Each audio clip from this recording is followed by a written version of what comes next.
ಬಗೆದಷ್ಟು ಬಯಲಾಗ್ತಿದೆ boiler blast ಪುಣ್ಯಕೋಟಿಯ ಕತೆ. ನಮ್ಮ ನೇಸರ ಟಿವಿಯ ಸುದ್ದಿಗೆ ಎಚ್ಚೆತ್ತ ಅಧಿಕಾರಿ ವರ್ಗ. ಕಣ್ಮುಚ್ಚಿ ಕುಳಿತಿದ್ದ ಇಲಾಖೆ ಅಧಿಕಾರಿಗಳ ಕಣ್ ತೆರೆಸಿದ ನಮ್ಮ ನೇಸರ ಟಿವಿ ಸುದ್ದಿ. ಯಾವ ಇಲಾಖೆಯಿಂದಲೂ ಅನುಮತಿ ಪಡೆಯದೆ ಅನಧಿಕೃತ ಪುಣ್ಯಕೋಟಿ ಫ್ಯಾಕ್ಟರಿ ಮಾಲೀಕನಿಗೆ ಸಂಬಂಧಪಟ್ಟ ಇಲಾಖೆಗಳಿಂದ ನೋಟಿಸ್ ಜಾರಿ. ಅನುಮತಿ ಪಡೆದಿದ್ದು ಹಾಲು ಮಾರಾಟ ಕೇಂದ್ರ ಎಂದು, ಮಾಡಿದ್ದು ಮಸಾಲೆ, ಮಜ್ಜಿಗೆ ಹಾಗೂ ಪೇಡ ಜಾಮೂನು ಫ್ಯಾಕ್ಟರಿ. ಯಾವುದೇ ಭದ್ರತೆ ಇಲ್ಲದೆ ಮನೆಯೊಳಗೆ ದೊಡ್ಡ ದೊಡ್ಡ ಮಿಷಿನ್ಗಳ ಅಳವಡಿಕೆ. ಮನೆಯೊಳಗೆ ಫ್ಯಾಕ್ಟರಿ ತೆಗೆಯಲು ಅನುಮತಿ ಕೊಟ್ಟವರು ಯಾರು? ಹಣದ ಆಮಿಷಕ್ಕೆ ಅನುಮತಿ ಕೊಟ್ಟ ಸಂಬಂಧಪಟ್ಟ ಅಧಿಕಾರಿಗಳು. ಅನಧಿಕೃತ ಫ್ಯಾಕ್ಟರಿ ಎಂದು ಗೊತ್ತಿದ್ದರೂ ಕಣ್ಮುಚ್ಚಿ ಕುಳಿತಿದ್ದು ಯಾಕೆ ಅಧಿಕಾರಿಗಳು? ರಸ್ತೆ ಬದಿಯಲ್ಲಿ ಒಂದು ಪಾನಿಪುರಿ ಅಂಗಡಿ ತೆಗೆಯಬೇಕಾದರೆ ನೂರಾರು ದಾಖಲೆ ಕೇಳುವ ಅಧಿಕಾರಿಗಳು ಇಷ್ಟೆಲ್ಲ ಅನಾಹುತವಾದರೂ ಮಾಲೀಕನ ವಿರುದ್ಧ ಕ್ರಮ ಕೈಗೊಂಡಿಲ್ಲ ಯಾಕೆ ಅಧಿಕಾರಿಗಳು? ಸಾವು ಬದುಕಿನ ನಡುವೆ ಹೋರಾಡುತ್ತಿರುವ ಬಡ ಕೂಲಿ ಕಾರ್ಮಿಕನ ಜೀವಕ್ಕೆ ಬೆಲೆಯೇ ಇಲ್ಲವೇ? ಪಾಲಿಸಬೇಕಾದ ನಿಯಮಗಳು ಗಾಳಿಗೆ ತೂರಿ 15 ವರ್ಷದಿಂದ ಫ್ಯಾಕ್ಟರಿ ನಡೆಸುತ್ತಿರುವ ಮಾಲೀಕ. ಈ ಪುಣ್ಯಕೋಟಿಯಲ್ಲಿ ತಯಾರಿಸುವ ಫ್ಯಾಕ್ಟರಿಗಳ ಮೇಲೆ ಮ್ಯಾನುಫ್ಯಾಕ್ಚರಿಂಗ್ ಎಕ್ಸ್ಪೈರಿ ಡೇಟ್ಗಳೇ ಇಲ್ಲ.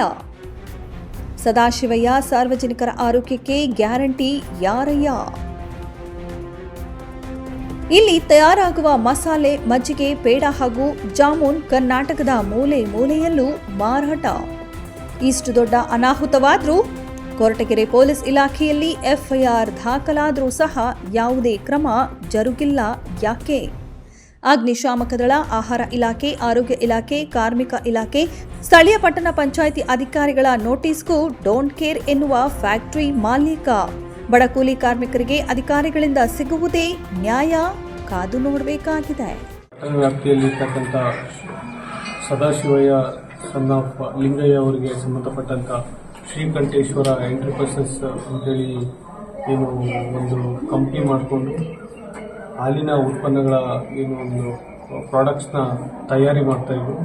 ಆ ಒಂದು ಘಟಕದಲ್ಲಿ ಸಡನ್ನಾಗಿ ಒಂದು ಬಾಯ್ಲರ್ ಸ್ಫೋಟಗೊಂಡು ಅಲ್ಲಿ ಕೆಲಸ ಮಾಡ್ತಿರ್ತಕ್ಕಂಥ ವ್ಯಕ್ತಿಗೆ ಗಾಯ ಆಗಿರೋದು ಗಮನಕ್ಕೆ ಬಂದಿದೆ. ಆ ಸಂಬಂಧಪಟ್ಟ ವಿಷಯದ ಕುರಿತಾಗಿ ಈಗಾಗಲೇ ಪೊಲೀಸ್ ಠಾಣೆಯಲ್ಲಿ ಮೊಕದ್ದಮೆ ದಾಖಲಾಗಿದೆ.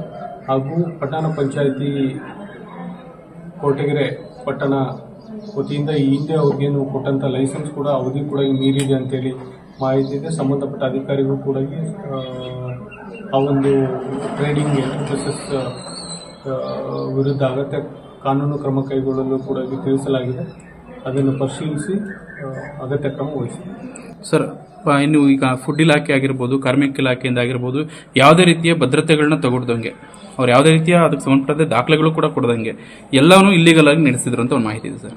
ಈಗಾಗಲೇ ಪೊಲೀಸ್ ಠಾಣೆಯಲ್ಲಿ ಪ್ರಕರಣ ದಾಖಲಾಗಿರುವುದರಿಂದ, ತನಿಖೆ ಹಂತದಲ್ಲಿರೋದ್ರಿಂದ ವಿಚಾರಣೆ ಮಾಡ್ತಾರೆ. ತನಿಖೆ ವೇಳೆ ಏನು ಲೋಪದೋಷಗಳೇ ಕಂಡು ಬಂದಲ್ಲಿ ಅದೆಲ್ಲ ವಿಷಯಗಳಿಗೆ ಸಂಬಂಧಪಟ್ಟಂತೆ ಅಗತ್ಯ ಕಠಿಣ ಕ್ರಮಗಳನ್ನು ನಾವು ಕೈಗೊಳ್ತೀವಿ. ಅಲ್ಲಿಗೇನಾದ್ರೂ ತಾವು ವಿಸಿಟ್ ಹಾಕಂತ ಸಂದರ್ಭ ಬಂದಿದೆ ಸರ್? ಈಗಾಗಲೇ ನಾವು ಗಮನಕ್ಕೆ ಬಂದಿದೆ. ವಿಡಿಯೋಸು ಮತ್ತು ಫೋಟೋಸ್ ಎಲ್ಲ ನೋಡಿದ್ದೀನಿ. ಮತ್ತು ಸಂಬಂಧಪಟ್ಟ ಅಧಿಕಾರಿಗಳ ಜೊತೆನೂ ಮಾತಾಡಿದ್ದೀನಿ. ಪೊಲೀಸ್ ಅಧಿಕಾರಿಗಳೊಂದಿಗೂ ಕೂಡ ಮಾತಾಡಿದ್ದೀನಿ. ಎಲ್ಲ ವಿಷಯಗಳ ಕುರಿತಾಗೂ ಕೂಡ ವಿಚಾರಣೆ ಮಾಡ್ತಿದ್ದಾರೆ, ತನಿಖೆ ಮಾಡ್ತಿದ್ದಾರೆ. ಖಂಡಿತ ನಾನು ಕೂಡ ಭೇಟಿ ಮಾಡಿ ಅಗತ್ಯ ಕ್ರಮಗಳನ್ನು ಕೈಗೊಳ್ತೀನಿ.